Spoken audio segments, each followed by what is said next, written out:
പാമ്പായി ദാരുകനെന്നൊരു ക്രൂരനാം ദൈത്യനുണ്ടായിരുന്നു.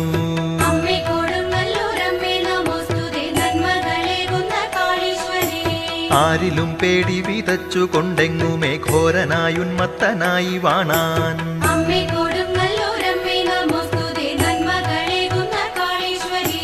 ധീരത പോരായിരുന്നു പലർക്കും ആ ദാരുകനോടൊന്നു കൊമ്പു കോർക്കാൻ.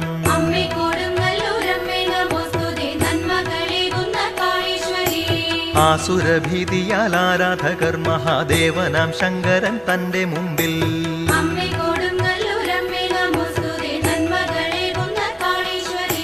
തുമ്പയും കൂവളപ്പൂക്കളും അർപ്പിച്ച് കുമ്പിട്ടു സങ്കടം ചൊല്ലിയപ്പോൾ